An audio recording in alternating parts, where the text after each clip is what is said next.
Um povo que havia experimentado a liberdade mais extraordinária do universo estava, em questão de meses, retornando à escravidão. Eles não foram forçados, nem enganados por forças exteriores. Estavam fazendo isso voluntariamente. Trocaram o espírito pela letra, a fé pela regra, a cruz pela circuncisão. E tudo isso enquanto acreditavam estar agradando a Deus. O que teria levado cristãos libertos a desejar novamente o jugo que Cristo já havia quebrado? Que tipo de influência silenciosa é capaz de tornar a graça suspeita e o legalismo atraente? Paulo, com palavras afiadas como uma espada, escreve uma das cartas mais diretas e inflamadas de todo o Novo Testamento. Ele não está apenas defendendo uma doutrina, está lutando por almas. E o que essa batalha nos revela é algo que continua vivo, atual, urgente. É impossível ler essa carta e sair ileso. Cada linha confronta, desperta e reposiciona. E se você valoriza conteúdos que não suavizam a verdade, mas revelam a profundidade das Escrituras com clareza e coragem, este canal é o seu lugar. Já se inscreve agora e caminhe com a gente por temas que realmente importam. O tom de Paulo na carta aos Gálatas não é de mera correção, mas de um alarme espiritual. Ele escreve com urgência, como alguém que vê uma casa pegando fogo enquanto os moradores dormem. Logo no início, sem introduções prolongadas, ele expressa espanto.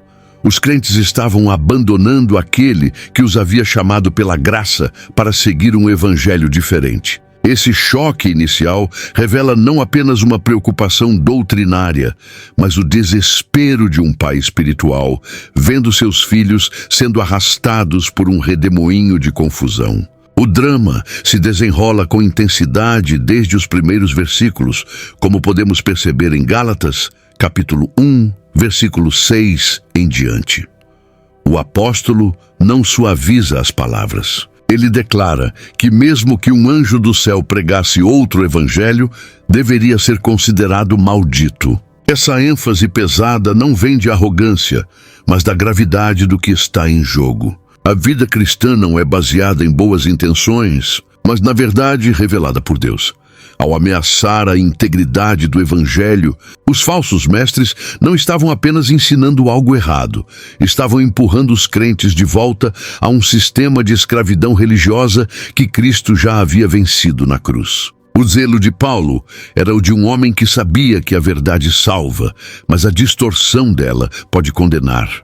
O drama galatiano se passa num cenário de tensão entre judeus e gentios. As igrejas da Galácia, formadas majoritariamente por gentios convertidos, estavam sendo pressionadas por judeus cristãos a adotarem práticas da lei mosaica, como a circuncisão.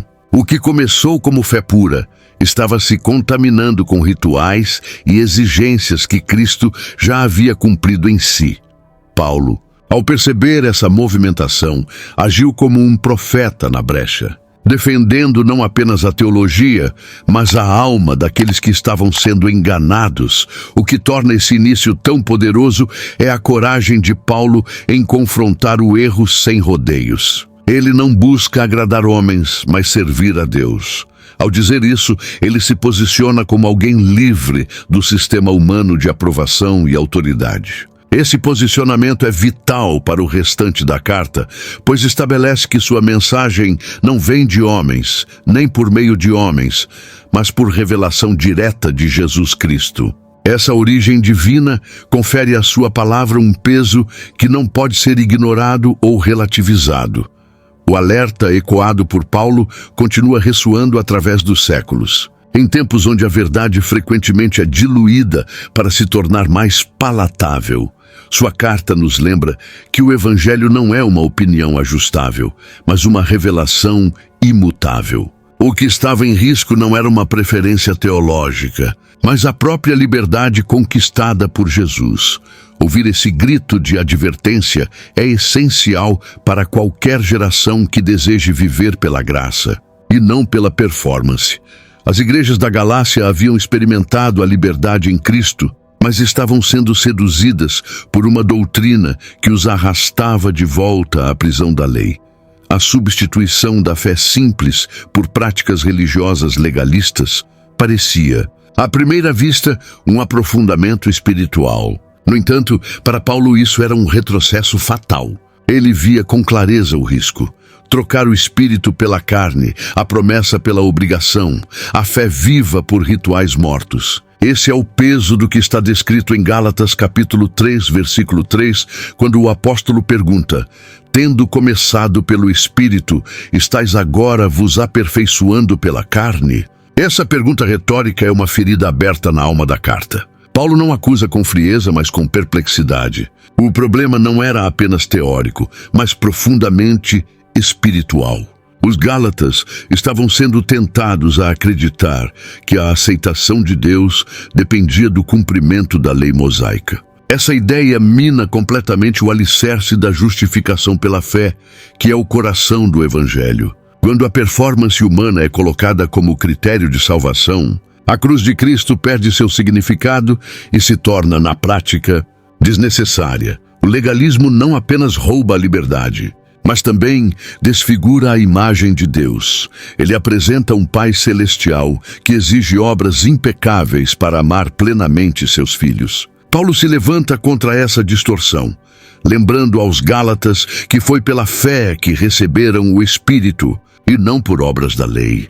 Ele os convida a olhar para trás e lembrar de como tudo começou, com fé, com entrega, com o agir sobrenatural de Deus e não com esforço humano. Essa lembrança não é nostálgica, é um chamado à coerência espiritual. Essa tensão entre liberdade e escravidão continua sendo atual. Em muitos contextos cristãos, a graça é proclamada nos púlpitos, mas na prática, os fiéis são carregados por fardos de regras humanas que buscam conquistar o favor de Deus.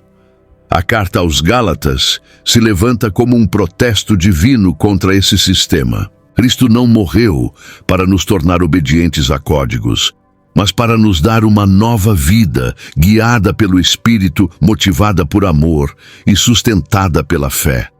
Voltar à escravidão da lei é trair o sacrifício de Cristo.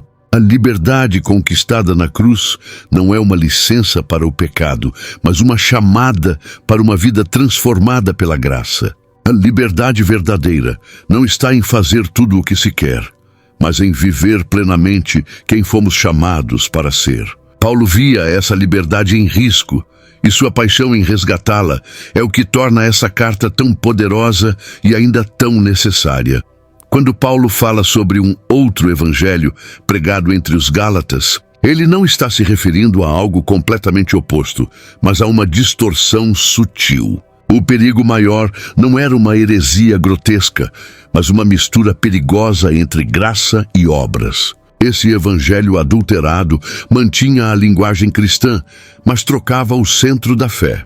Em vez da cruz como base da salvação, a obediência à lei era colocada como requisito. Esse tipo de desvio é mais letal porque se disfarça de piedade, enquanto envenena a essência do evangelho verdadeiro.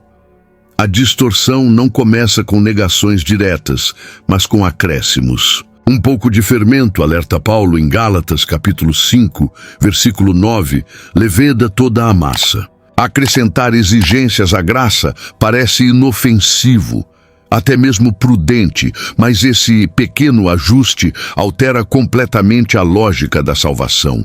Se somos salvos pela fé mais alguma coisa, então já não é mais fé pura, mas mérito. E onde há mérito, não há necessidade de cruz. Esse é o grande escândalo da graça. Ela nos declara justos sem que tenhamos que nos provar dignos. A consequência disso é devastadora. Quando o evangelho é deturpado, as pessoas são levadas a um ciclo de culpa, desempenho e comparação. A fé, que deveria trazer descanso e renovação, se torna um peso. Paulo combate isso com veemência porque sabe que, no final, o resultado é desviar corações de Cristo para si mesmos. E não há escravidão mais sutil do que aquela que se veste de espiritualidade. Quando o foco deixa de ser Cristo e passa a ser o comportamento humano, a liberdade é substituída por uma religião vazia. A força da carta aos Gálatas está justamente em sua capacidade de desmascarar as distorções mais elegantes. Paulo mostra que o verdadeiro evangelho não precisa de aditivos. Ele é suficiente, completo. O evangelho é Cristo crucificado e ressuscitado. Ele não precisa ser aprimorado com práticas religiosas para ser eficaz. Ao contrário, qualquer tentativa de completá-lo é, na verdade, um sinal de incredulidade no poder da cruz. Essa realidade exige de nós uma vigilância constante. Nem toda mensagem bonita é verdadeira e nem toda prática religiosa é saudável. O que define o Evangelho não é a sua popularidade, mas a sua fidelidade à revelação de Deus em Cristo. Paulo nos ensina que tropeçar na verdade não é apenas um erro doutrinário, é um risco eterno. E sua paixão por preservar a pureza do Evangelho deve reacender em nós o zelo por aquilo que realmente liberta. Fica difícil não pensar em quantas vezes o Evangelho também já foi distorcido diante dos nossos olhos, às vezes sutilmente, outras com total descaramento. Qual o tipo de Evangelho que você mais tem visto sendo pregado hoje? Compartilha nos comentários. Vai ser interessante ver quantas versões diferentes estão circulando por aí. Uma das questões mais delicadas enfrentadas por Paulo ao escrever aos Gálatas era a sua própria autoridade apostólica. Seus opositores tentavam descreditá-lo, sugerindo que ele não era um apóstolo legítimo como Pedro, João ou Tiago, já que não havia andado com Jesus durante o ministério terreno. A dúvida lançada não era apenas pessoal, mas estratégica. Se Paulo não era um verdadeiro apóstolo, então sua mensagem também não merecia confiança. Por isso, ele abre seu testemunho com firmeza, deixando claro que não foi enviado por homens, mas por Jesus Cristo e por Deus Pai, como vemos em Gálatas capítulo 1, versículo 1. Ao revelar seu passado como perseguidor da igreja, Paulo não busca autopromoção, mas autenticidade. Ele mostra que sua transformação foi tão radical e inesperada que só poderia ser explicada por uma intervenção direta de Cristo. Ele não recebeu instrução de nenhum homem, nem sequer buscou a aprovação dos apóstolos em Jerusalém imediatamente. Em vez disso, passou um tempo de preparação e comunhão com Deus, sendo moldado diretamente pelo Espírito. Isso concede à sua mensagem uma pureza rara, não contaminada por tradições humanas ou interesses políticos da época. O fato de Paulo ser uma figura fora do sistema incomodava muitos líderes judaizantes, que se viam como guardiões legítimos da fé.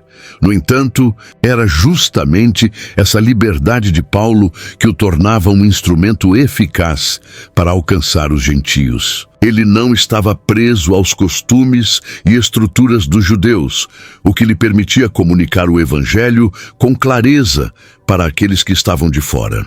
Isso, porém, não significava que sua mensagem era inferior ou menos verdadeira. Ao contrário, ela vinha diretamente da fonte de Jesus Cristo glorificado. Ao compartilhar que, depois de um tempo, foi até Jerusalém e foi recebido por Tiago,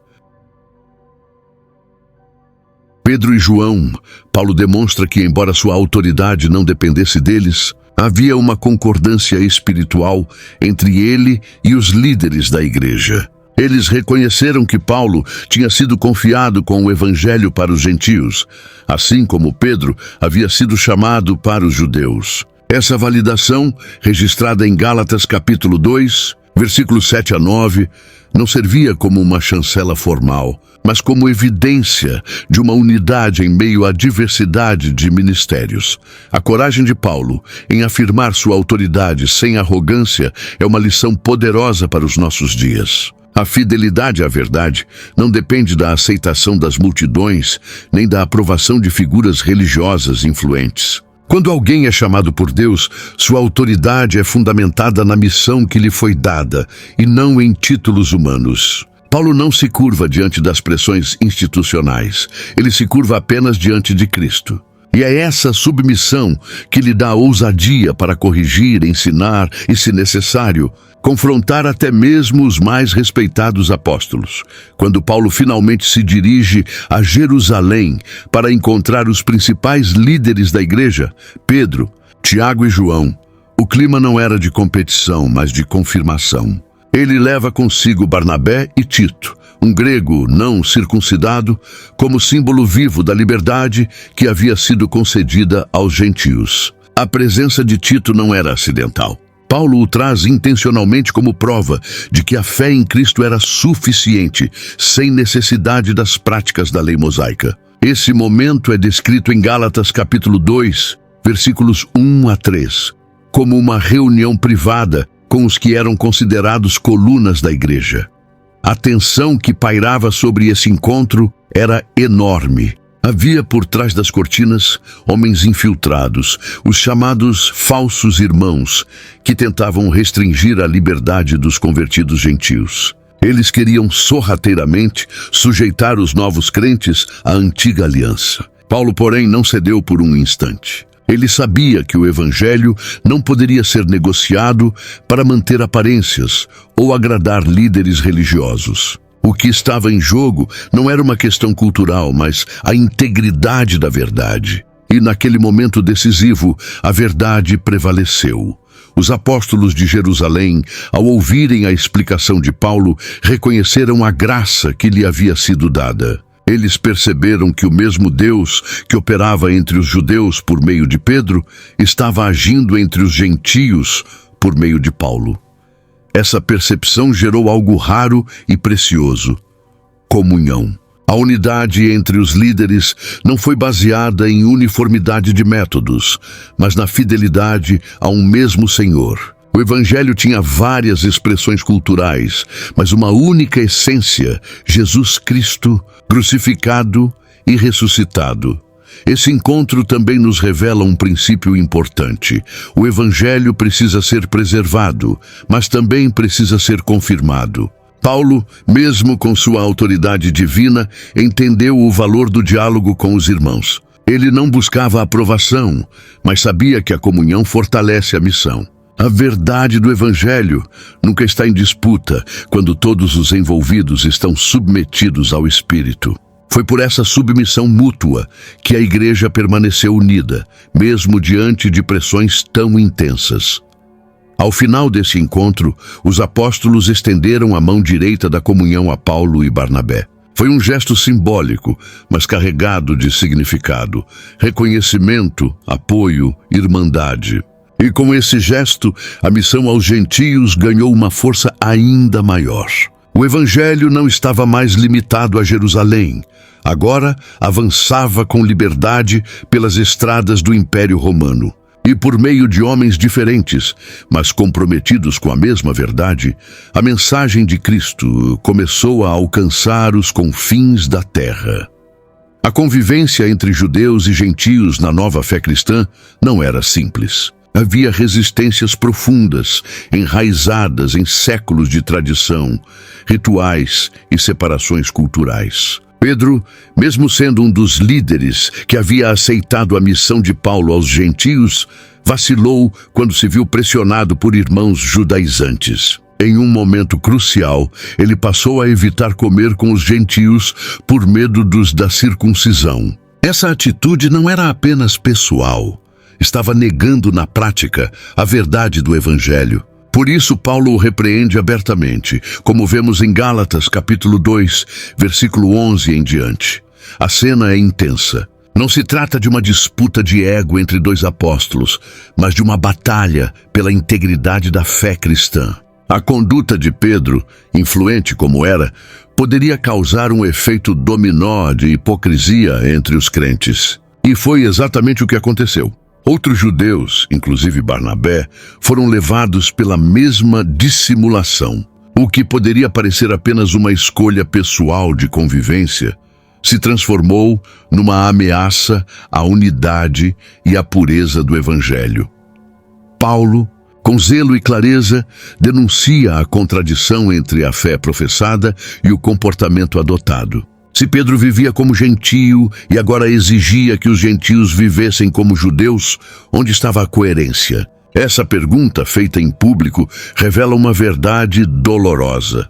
Mesmo os mais respeitados líderes podem falhar, e quando o fazem, precisam ser corrigidos com firmeza e amor. Paulo não o faz por vaidade, mas por fidelidade à verdade. Ele entende que ceder à pressão cultural naquele momento significaria comprometer toda a mensagem da cruz. Esse episódio mostra que o Evangelho não pode ser moldado às conveniências sociais. Ele exige coragem para confrontar, especialmente quando a verdade está sendo distorcida por medo ou pressão. Paulo ensina que a conduta dos líderes deve refletir a doutrina que pregam. Quando há incoerência, o corpo de Cristo sofre. E quando há hipocrisia, o espírito se entristece. A unidade da igreja não pode ser construída em cima de concessões doutrinárias, mas sobre o fundamento sólido da verdade revelada. O confronto entre Paulo e Pedro é um lembrete de que a verdade do Evangelho é maior do que qualquer reputação. Pedro foi repreendido, mas não rejeitado. Isso nos ensina que confrontar em amor também é um ato de comunhão. A liberdade que Paulo defendia não era uma ideia abstrata. Era algo tão real que valia a pena arriscar relacionamentos para preservá-la. E é por isso que a Carta aos Gálatas continua sendo um dos documentos mais poderosos da história cristã. Porque ela mostra que a verdade, quando protegida com amor e coragem, sempre gera frutos de vida. No ponto mais sensível da carta, Paulo revela a espinha dorsal de todo o Evangelho. O ser humano não é justificado por obras da lei, mas mediante a fé em Jesus Cristo. Essa declaração, encontrada em Gálatas capítulo 2, versículo 16, é mais do que uma doutrina teológica. É um divisor de águas entre duas alianças. Justificação significa ser declarado justo diante de Deus, não por mérito pessoal, mas pela confiança no que Cristo realizou na cruz. Para Paulo, não havia meio termo. Ou a salvação é pela fé, ou não é salvação alguma. Essa convicção nasce da experiência pessoal do apóstolo. Ele havia sido zeloso quanto à lei, um fariseu exemplar, irrepreensível aos olhos dos homens. Mas tudo isso se tornou esterco quando ele conheceu a glória de Cristo. A justificação pela fé foi a libertação de uma vida de esforço constante para tentar agradar a Deus com base em méritos próprios. Essa libertação, porém, não levou Paulo ao relaxamento espiritual, e sim a uma entrega ainda mais profunda. Como ele mesmo declara, já não era ele quem vivia, mas Cristo que vivia nele. Essa doutrina não é apenas um argumento contra o legalismo judaico. É uma base vital para o viver cristão. A fé que justifica também transforma. Ao crer em Cristo, o homem recebe uma nova identidade. Não mais condenado, mas aceito. Não mais escravo, mas filho. Isso muda tudo. A motivação para obedecer deixa de ser o medo da rejeição divina e passa a ser o amor por um Deus que nos declarou justos sem que merecêssemos. A fé verdadeira, então, não é passiva. Ela produz frutos, move o coração, altera o caráter. O erro dos judaizantes era imaginar que a lei poderia complementar a obra de Cristo. Eles viam a cruz como necessária, mas insuficiente. Esse pensamento, disfarçado de zelo, é uma afronta à suficiência do sacrifício de Jesus. Quando se tenta somar qualquer mérito humano à obra da cruz, na prática, está se dizendo que ela não foi suficiente. Paulo combate essa ideia com todo o vigor, porque entende que diluir a justificação pela fé é como remover o sangue da cruz. O Evangelho se torna vazio. A justificação pela fé continua sendo a muralha que protege o Evangelho contra os ataques da religiosidade. É por meio dela que o pecador é declarado justo, mesmo ainda sendo imperfeito. É por essa verdade que a cruz se torna preciosa. E é por esse motivo que Paulo escreve com tanta paixão. Ele não está defendendo uma ideia, mas o coração do plano de Deus. A fé que justifica é o portal para a liberdade, para a graça e para a vida abundante que Jesus veio oferecer. Ao aprofundar seu argumento, Paulo apresenta um contraste chocante. Aqueles que vivem pela lei estão debaixo de maldição, enquanto os que vivem pela fé participam da promessa. Em Gálatas capítulo 3, versículo 10, ele lembra que está escrito: maldito todo aquele que não permanecer em todas as coisas que estão escritas no livro da lei para fazê-las. Esse é o peso insuportável da antiga aliança. Ela exige perfeição absoluta. Um único deslize é suficiente para colocar o indivíduo sob condenação. A lei não tem misericórdia. Ela exige justiça total. A promessa, por outro lado, é fundamentada na fé e foi dada a Abraão muito antes da lei ser instituída. Deus prometeu que, por meio da descendência de Abraão, todas as nações seriam abençoadas. Essa bênção não dependia de obediência à lei, porque ela ainda nem existia. Logo, a herança espiritual não pode ser conquistada por obras, mas recebida por fé. Paulo mostra que a graça não é um plano de emergência, mas o plano original de Deus. A lei foi inserida temporariamente, como veremos adiante, mas a promessa é eterna, Cristo. Ao ser pendurado no madeiro, assumiu sobre si a maldição da lei. Ele se fez maldição para que fôssemos libertos dela. Esse ato substitutivo é o ponto de convergência entre justiça e misericórdia.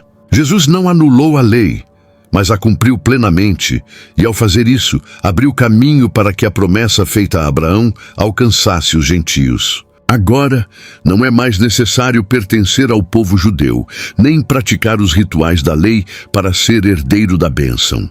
Basta crer em Jesus e receber pela fé o Espírito Santo. Essa comparação entre maldição e promessa revela a diferença radical entre o sistema da lei e o da graça.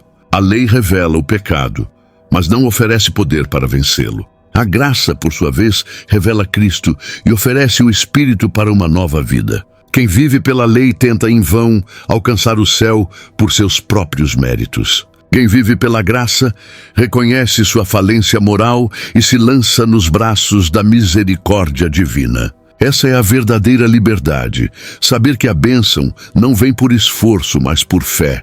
A escolha entre viver debaixo da maldição ou da promessa ainda está diante de muitos. Muitos, mesmo dentro da igreja, tentam merecer o favor de Deus com base em suas práticas e sacrifícios. Mas Paulo nos convida a um caminho mais excelente, o da fé simples, que confia plenamente na obra consumada de Cristo. E essa confiança é o que nos torna herdeiros legítimos da promessa, livres da maldição, reconciliados com Deus. Para reforçar a primazia da fé sobre a lei, Paulo volta ao início da história do povo de Deus e aponta para Abraão. Ele não escolhe Moisés, o legislador, mas Abraão, o homem da promessa. Em Gálatas capítulo 3, versículo 6, Paulo declara: assim como Abraão creu em Deus, e isso lhe foi imputado como justiça. Essa citação de Gênesis é poderosa porque mostra que a justificação pela fé já estava em ação muito antes da lei ser dada no Sinai. Abraão não foi justificado por obediência à lei, mas por crer em uma promessa divina. A escolha de Abraão como exemplo não é aleatória. Ele é o pai da fé, o protótipo do relacionamento com Deus, baseado em confiança, não em desempenho. Deus lhe prometeu descendência e bênção, mesmo quando ele e Sara eram estéreis. Abraão não viu imediatamente o cumprimento da promessa, mas continuou crendo. Essa fé, mesmo diante da impossibilidade, foi o que lhe conferiu justiça.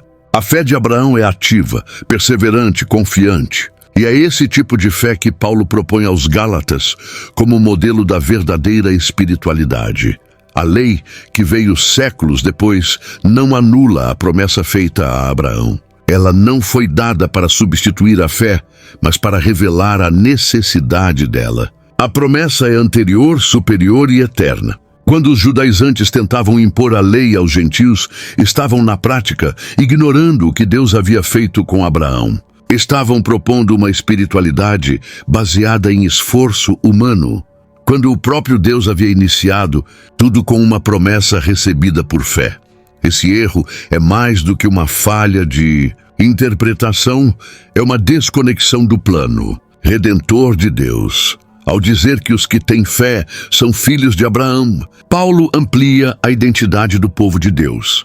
Não são mais apenas os descendentes físicos de Israel, mas todos os que creem, independente de etnia ou cultura. Essa inclusão radical é um dos frutos mais preciosos da nova aliança. A família da fé é construída não por sangue humano, mas pelo sangue de Cristo. E essa família carrega a bênção prometida a Abraão: ser canal de bênçãos para todas as nações.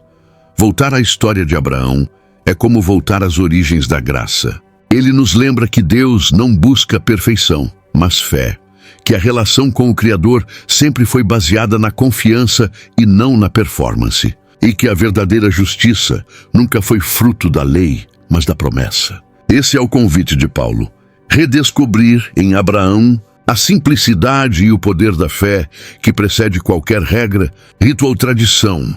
A tensão entre a promessa e a lei alcança um ponto crucial quando Paulo explica a função temporária da lei mosaica.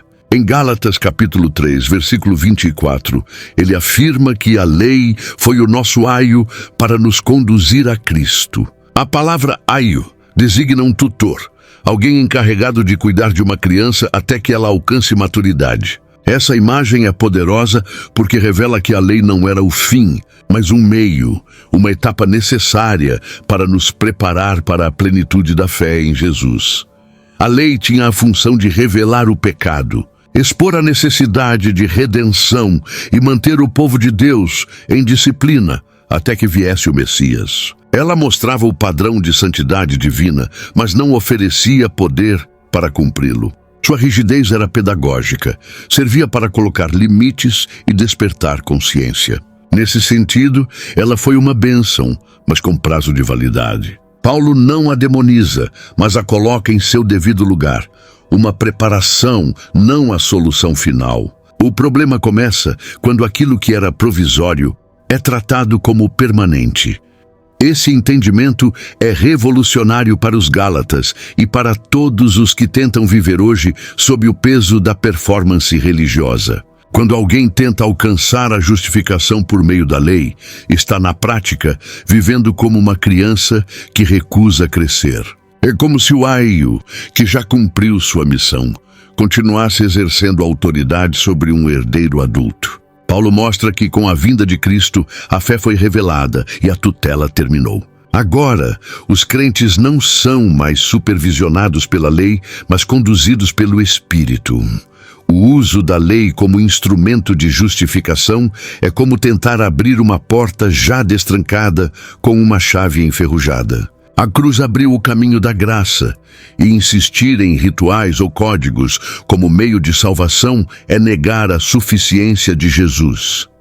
A lei, que apontava para Cristo, não pode ocupar o lugar dele, e quando ela é exaltada acima da fé, torna-se um obstáculo à liberdade. Paulo quer que os Gálatas percebam que já não são mais menores. Sob tutela, eles amadureceram na fé e devem viver como herdeiros livres. Compreender a função temporária da lei é essencial para experimentar a plenitude da vida cristã. É reconhecer que, embora a lei tenha sido santa e justa, ela apontava para algo maior. Agora que Cristo veio, somos convidados a viver não mais como servos, com medo de errar, mas como filhos que conhecem o coração do Pai. E é esse coração que nos guia, transforma e sustenta. Paulo conduz os Gálatas a um clímax espiritual quando revela que, em Cristo, não são apenas crentes ou seguidores, mas herdeiros legítimos da promessa. Em Gálatas capítulo 3, versículo 29, ele afirma: "E se sois de Cristo, então sois descendência de Abraão e herdeiros conforme a promessa." Essa declaração rompe todas as barreiras religiosas, étnicas e sociais. Já não importa se o indivíduo é judeu ou gentio, escravo ou livre, homem ou mulher, todos são um só em Cristo Jesus. Essa nova identidade é o cerne da liberdade cristã. Ser herdeiro não é apenas receber uma herança futura, mas viver desde agora com a dignidade de quem pertence à família real. O herdeiro não vive na insegurança do servo, nem na ansiedade do órfão. Ele sabe a quem pertence, conhece o valor que tem e caminha com confiança. Paulo quer que os Gálatas entendam que foram adotados como filhos e, como tal, têm acesso pleno às riquezas espirituais prometidas desde Abraão. Essa herança, no entanto, não é material ou limitada às bênçãos terrenas. Ela inclui o Espírito Santo, a justificação, a vida eterna, a comunhão com Deus e a participação no reino. É uma herança invisível aos olhos naturais, mas poderosa para transformar toda a existência. O legalismo, ao tentar condicionar essa herança à obediência à lei, rouba sua natureza graciosa e transforma o Evangelho em um contrato de méritos. Paulo reafirma que o direito à herança vem pela fé, não pelo esforço.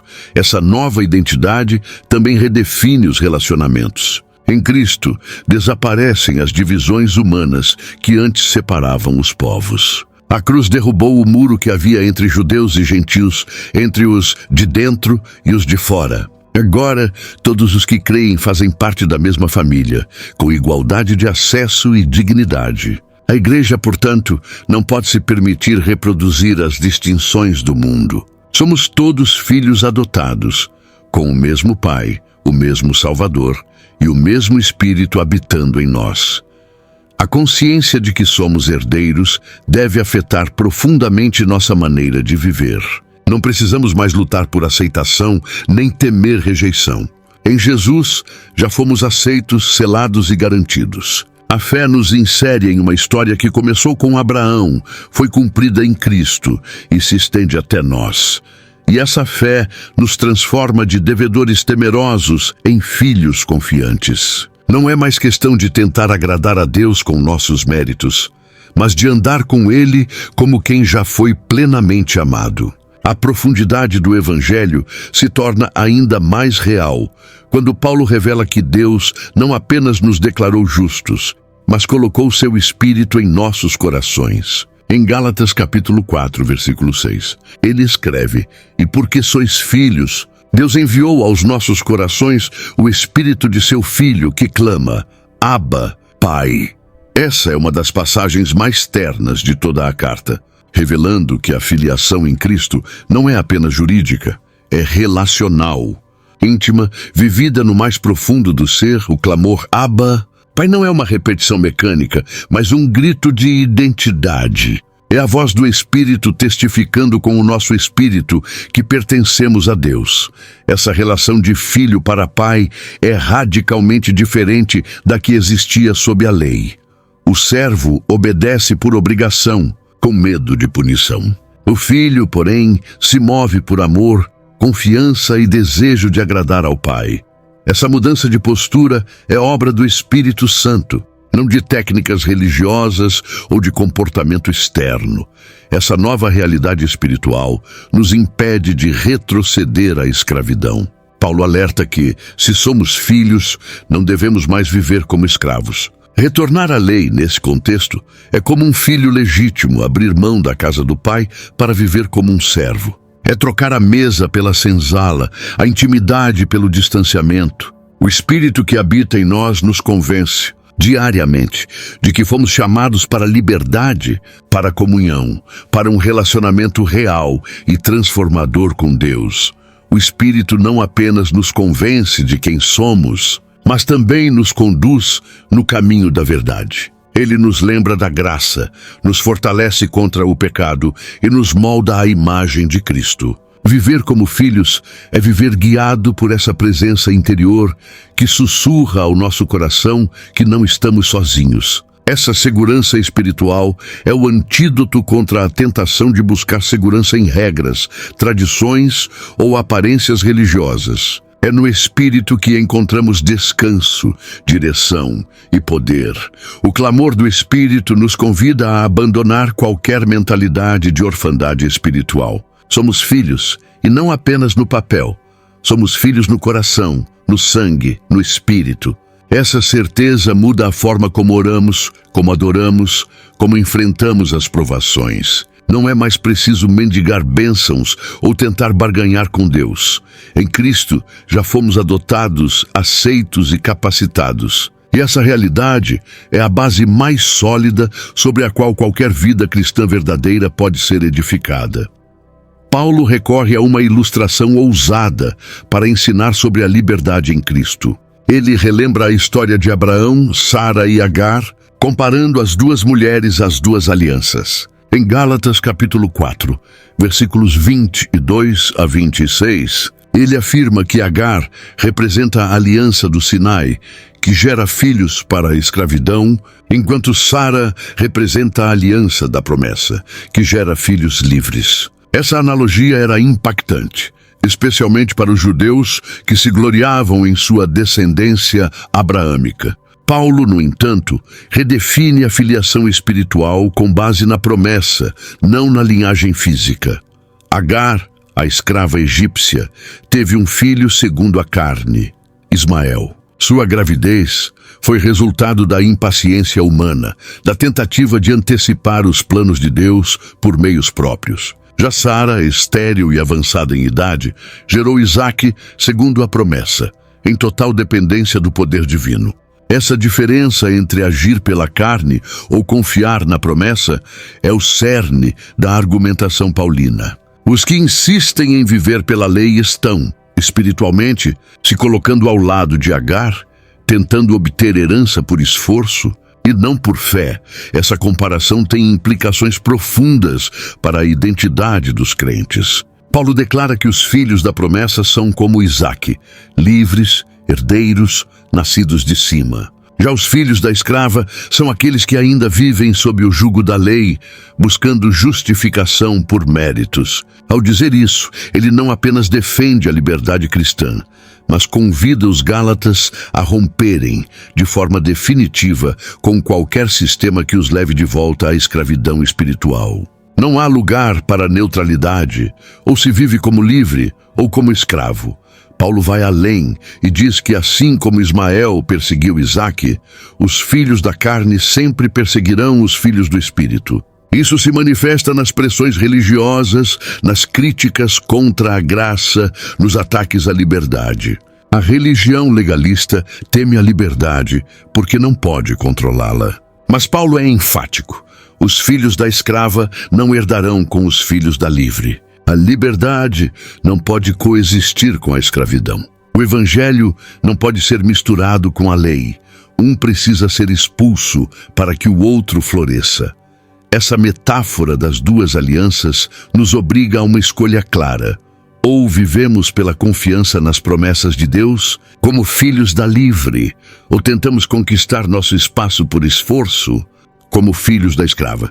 O Evangelho nos chama para a liberdade, não para a performance. Ele nos convida a confiar, não a controlar. E essa confiança é o que nos torna verdadeiros filhos, livres para amar, servir e viver de acordo com o Espírito, não com a pressão da religiosidade. Depois de demonstrar a supremacia da promessa sobre a lei, Paulo faz um apelo direto aos Gálatas. Para a liberdade foi que Cristo nos libertou. Permanecei, pois, firmes e não vos submetais de novo a um jugo de escravidão. Essa frase, registrada em Gálatas capítulo 5, versículo 1, é como uma trombeta de alerta e uma convocação à resistência. A liberdade conquistada por Cristo não pode ser tratada com descuido. É um dom precioso, mas também uma responsabilidade que exige firmeza e vigilância. A liberdade cristã não é uma permissão para o pecado, mas uma capacitação para viver no Espírito. Muitos confundem liberdade com libertinagem e outros, por medo do excesso, acabam retornando ao legalismo. Paulo mostra que nenhum dos extremos representa o verdadeiro evangelho. O jugo da escravidão pode vir disfarçado de santidade, mas sua essência é sempre a tentativa humana de substituir a obra de Cristo por méritos pessoais. Esse jugo precisa ser rejeitado com coragem e convicção. Paulo adverte que aceitar práticas da lei como condição de salvação, como a circuncisão, anula os efeitos da cruz. Quem tenta justificar-se pela lei se separa da graça. Essa é uma afirmação forte e direta. Ou Cristo é tudo, ou ele não é nada. Não há espaço para mesclar as duas alianças. O Evangelho exige exclusividade. Cristo não veio para ser um complemento à religião antiga. Ele veio para cumpri-la e estabelecer algo completamente novo. Aceitar um sistema misto é desprezar o sacrifício de Jesus. A firmeza que Paulo exige não é arrogância espiritual, mas consciência daquilo que foi conquistado. Ele chama os Gálatas a permanecerem firmes, porque sabia que a pressão para ceder era intensa. Era mais fácil se conformar, seguir regras, agradar os homens, mas o Evangelho nos desafia a caminhar contra a corrente. Permanecer firmes é resistir à tentação de reduzir a fé a um sistema de comportamento. É manter os olhos fixos na cruz, mesmo quando outros tentam desviar o foco para tradições humanas. Essa firmeza não vem da força de vontade, mas da fé. Quem conhece a liberdade verdadeira não deseja voltar às correntes do passado. Por isso, Paulo não apenas ensina, ele clama. Sua paixão é visível. Ele não está apenas escrevendo uma carta, está lutando pelas almas dos seus filhos na fé. Ele sabe que o Evangelho não se defende apenas com argumentos, mas com coragem para permanecer firme, mesmo quando tudo à volta convida à conformidade. A liberdade em Cristo, embora gloriosa, não elimina a realidade do conflito interior. Paulo deixa isso claro ao falar da batalha entre a carne e o espírito. Em Gálatas, capítulo 5, versículo 17, ele escreve: porque a carne milita contra o espírito e o espírito contra a carne, porque são opostos entre si, para que não façais o que porventura seja do vosso querer. Esse confronto é constante, íntimo e determinante. A carne representa a velha natureza, enquanto o espírito é a presença viva de Deus dentro do crente. Essa tensão revela que a vida cristã não é uma zona de conforto, mas um campo de batalha.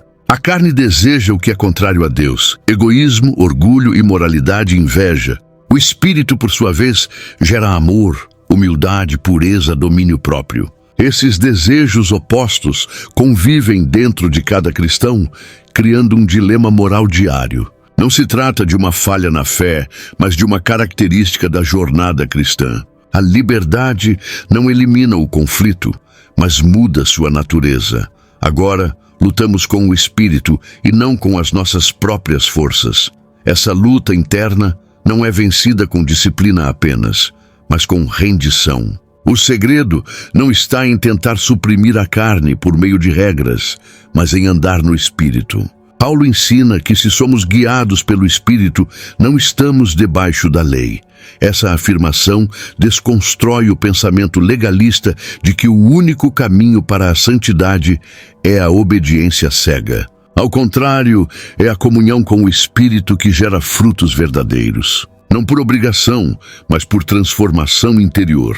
Essa batalha também expõe um erro comum: a ideia de que a graça é permissiva. Paulo nunca defende uma liberdade desregrada. Pelo contrário, ele reconhece que a verdadeira liberdade é a que nos capacita a vencer o pecado.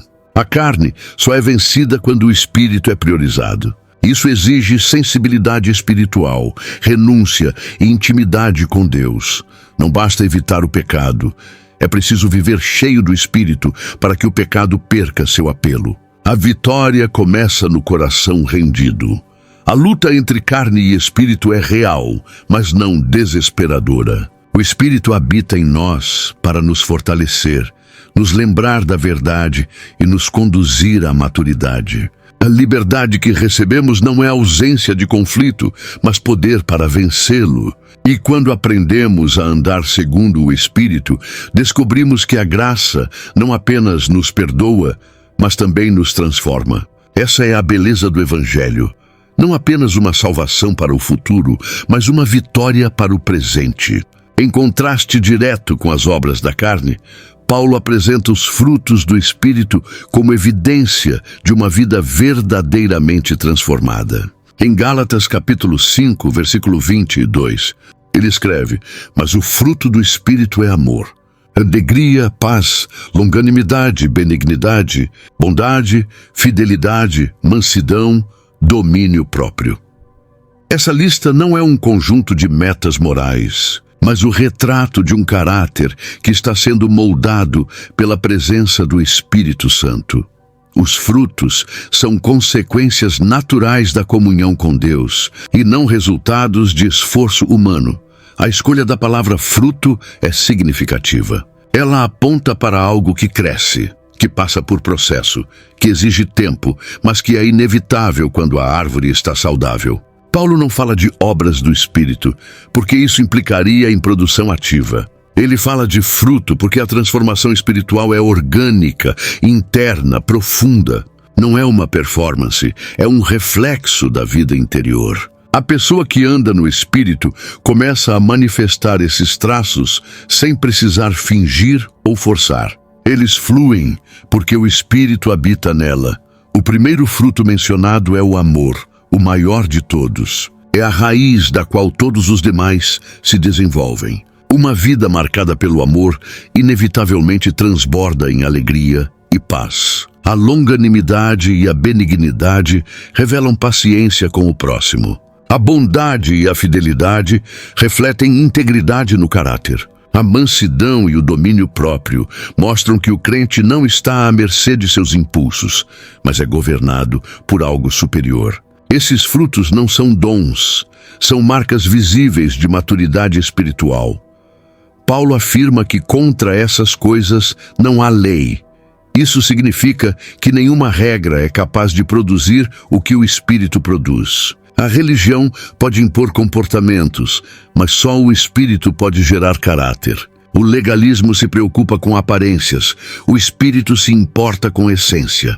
E essa essência se revela no trato com os outros, na maneira como reagimos, perdoamos, servimos. Uma igreja cheia do Espírito não é apenas aquela que fala em línguas ou realiza milagres, é a que manifesta os frutos em seu convívio diário. Os frutos do Espírito não são uma opção, são um sinal de autenticidade. Eles demonstram que a fé não é apenas teórica, mas viva. Quando um crente manifesta amor em vez de rancor, paz em vez de ansiedade, domínio próprio em vez de impulsividade, ele está mostrando que não vive mais para si, mas que Cristo vive nele. E é nesse testemunho silencioso, mas poderoso, que o mundo reconhece a presença de Deus. O fruto é o selo da liberdade verdadeira, não aquela que faz o que quer, mas a que vive como Cristo viveu. A liberdade cristã não é vivida isoladamente. Paulo encerra sua carta com orientações práticas sobre como essa liberdade deve se manifestar na vida comunitária. Em Gálatas capítulo 6, versículo 2, ele escreve: "Levai as cargas uns dos outros, e assim cumprireis a lei de Cristo." Aqui, ele mostra que a liberdade não nos exime de responsabilidades com o próximo. Ao contrário, ela nos capacita a viver em amor mútuo, compaixão e restauração. A verdadeira liberdade é exercida em serviço. A comunidade dos livres é chamada a ser um lugar de cura e não de julgamento. Paulo orienta que, se alguém for surpreendido em alguma falta, os espirituais devem restaurá-lo com espírito de mansidão. Essa instrução é contracultural. Em vez de condenar o irmão caído, a comunidade deve estender a mão e ajudá-lo a se levantar. A restauração é uma das marcas mais belas da graça. Só quem entendeu a própria queda consegue tratar o outro com misericórdia. E essa restauração não é feita com dureza, mas com mansidão, como o próprio Jesus faria. Além de restaurar, os crentes são chamados a carregar os fardos uns dos outros. Isso implica empatia, disposição para ouvir e envolvimento prático. Não se trata de uma vida individualista, mas coletiva. A liberdade não é usada para se isentar dos problemas alheios, mas para abraçá-los com compaixão. Paulo apresenta um modelo de igreja, onde os relacionamentos são moldados pelo amor e não por regras. Essa vivência reflete a lei de Cristo, a lei do amor sacrificial, que vai além da obrigação. Paulo também alerta contra o orgulho espiritual. Aqueles que se julgam superiores devem examinar a si mesmos. O verdadeiro espiritual não se envaidece, mas serve. A liberdade em Cristo nos chama a uma vida de humildade, onde cada um faz sua parte, sem comparação, sem vaidade, sem buscar glória pessoal. O foco é o bem do outro, o crescimento do corpo, a glória de Deus. Esse tipo de ambiente só é possível onde o Espírito reina, onde os frutos são evidentes e onde a graça é mais do que um discurso. A comunidade dos livres é o lugar onde a graça ganha corpo, onde as feridas são tratadas com bálsamo, não com vinagre, onde a liberdade é exercida para amar, não para se exibir, onde o evangelho é vivido nos detalhes, numa visita, numa oração, num abraço, num conselho dado com ternura. Esse é o tipo de igreja que Paulo sonhava e é o tipo de igreja que o mundo precisa ver. Paulo encerra sua carta com uma declaração ousada e profundamente contracultural. Quanto a mim, que eu jamais me glorie, a não ser na cruz de nosso Senhor Jesus Cristo. Essa afirmação, registrada em Gálatas capítulo 6, versículo 14, revela a essência do Evangelho. Em um mundo que se gloria em conquistas, aparências e tradições, Paulo aponta para algo que aos olhos naturais era símbolo de vergonha: a cruz. Mas para ele, ali estava toda a glória, todo o poder, toda a razão de viver.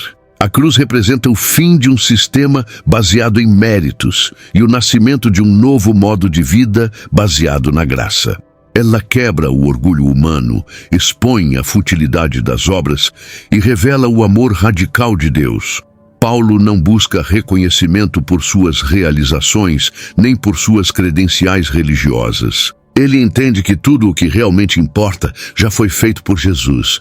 Por isso, sua única glória é a cruz, porque nela o mundo foi crucificado para ele, e ele para o mundo. Esse desligamento do sistema mundano é mais do que um ideal, é uma realidade prática. Paulo não vive mais segundo os padrões humanos. Ele não busca agradar homens, nem provar seu valor. Ele vive para aquele que o amou e se entregou por ele. O mundo, com seus valores distorcidos, já não o atrai. A cruz fez uma separação definitiva. Agora Paulo pertence a uma nova criação, um novo mundo que nasce em Cristo, onde o que importa não é a circuncisão ou a incircuncisão, mas ser uma nova criatura. Esse encerramento não é apenas uma conclusão, é um clímax espiritual. Paulo declara que aqueles que andarem conforme essa nova regra, a regra da graça e da nova criação, experimentarão paz e misericórdia. Ele deseja que a paz reine na vida dos que entenderam que a cruz é suficiente. E ele encerra sua carta com uma marca de autenticidade. As marcas de Jesus em seu corpo, fruto de sua fidelidade e sofrimento por amor ao Evangelho. Ele não fala de cicatrizes emocionais, fala de marcas físicas reais que provam sua entrega. A carta aos Gálatas termina como começou, com intensidade, verdade e amor. Ela é um chamado para abandonar os pesos da religiosidade e abraçar a cruz como única fonte de glória. Ela é um grito de liberdade, uma defesa apaixonada da graça, um convite à nova vida. E ela permanece viva, ecoando através dos séculos, lembrando a cada geração que só existe um evangelho verdadeiro, aquele que começa, continua e termina na cruz de Cristo. Num tempo em que tanta coisa muda, permanecer firme na verdade se tornou um ato de coragem. Compartilhe este vídeo com alguém que você ama e que também precisa lembrar onde está a verdadeira liberdade. E se essa mensagem encontrou eco no seu coração, comente sua reflexão aqui embaixo e se inscreva. Tem muita coisa valiosa vindo por aí. Se essa mensagem encontrou eco no seu coração, comente sua reflexão aqui embaixo e se inscreva. Tem muita coisa valiosa vindo por aí.